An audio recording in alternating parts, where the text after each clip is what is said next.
kids playing in the backyard to tea party messes, it's easy to imagine that Octobo is starting to get a little dirty. Follow along as we walk you through how to clean Octobo. First, remove your device from Octobo's plush body. He is an electronic, so we're going to avoid soaking him in water.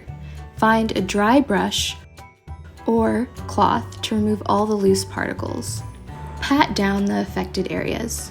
We have taken into consideration the pulling and tugging that comes along with play, so when it's time to clean up, don't feel like you need to be extra gentle.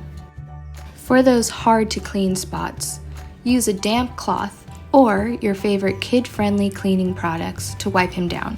For liquid spills, do not soak him in water. Wipe off the liquid immediately, spot clean, and wait for Octobo to completely dry before using him. And that's it! Be sure to give this video a thumbs up if you found this tip helpful, and we'll see you soon!